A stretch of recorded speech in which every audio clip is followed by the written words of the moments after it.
なぜ日本は台湾問題で曖昧な立場を取り続けてきたのか。大きな理由は2つ。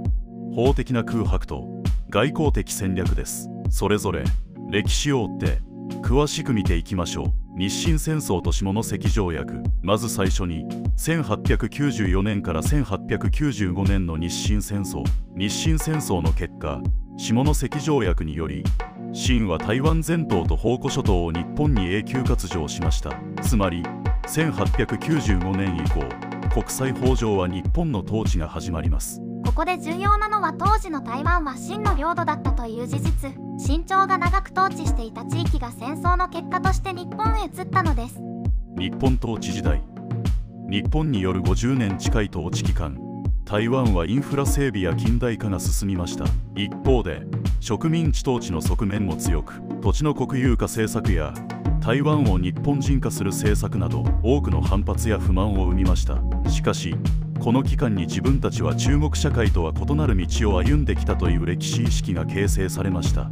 中華民国による接収と混乱。1945年、日本は第二次世界大戦に敗戦し、連合国の指令に基づき中華民国が台湾を軍事占領、接収しました。この時点では国際法上、台湾が正式に中国に割譲されたわけではありません。しかし国民党統治下で物資不足や官権の腐敗、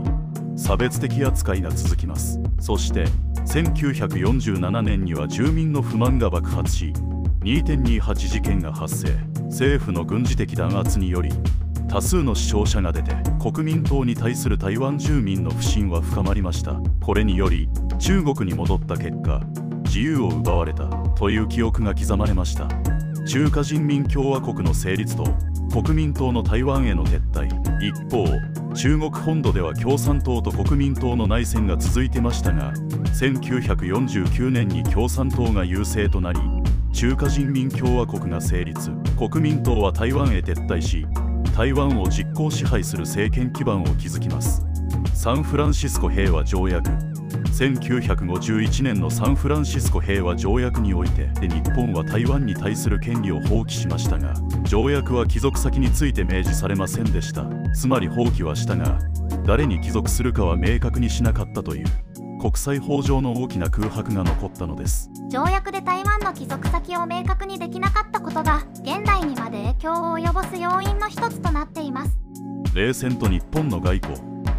冷戦期、日本はソ連、中国との関係、そして米国との安全保障を天秤にかける必要がありました。1952年、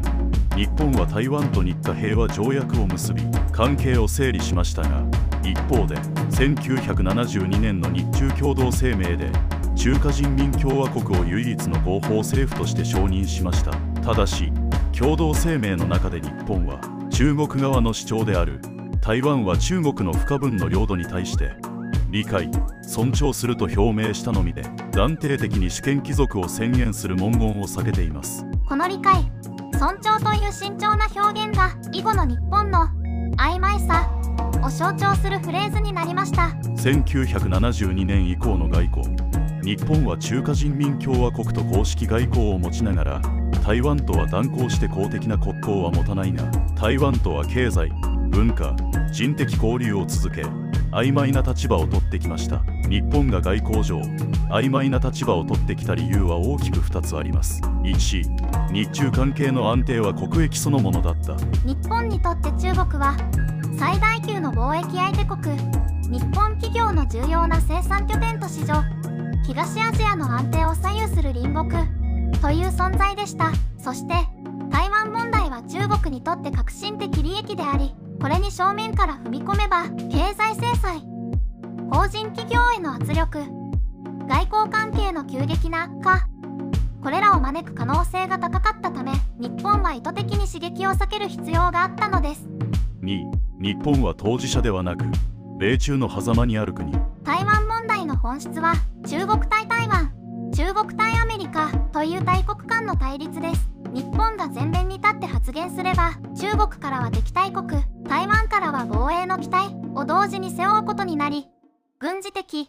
外交的リスクが急増します。そのため日本は台湾海峡の平和と安定が重要という原則論にとどめてきました。日本外交における台湾問題の曖昧さは中国を刺激しない。台湾との実務関係、経済、人的交流は維持、アメリカとの同盟も壊さないという3つを同時に成立させるものだったのです。近年の曖昧さの変化。日本が台湾問題で曖昧な立場を取り続けてきたのは、法的な空白と冷戦以降の外交、安全保障上の実利が組み合わさった結果でした。しかし、安倍政権以降、日本は台湾海峡の平和と安定への言及増加、台湾との安全保障対話の拡大、日米共同声明で台湾海峡の平和と安定の重要性を強調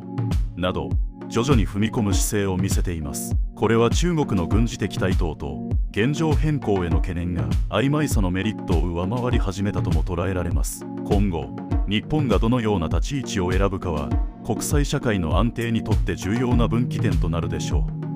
う。あなたはどのように考えますか？ぜひコメントください。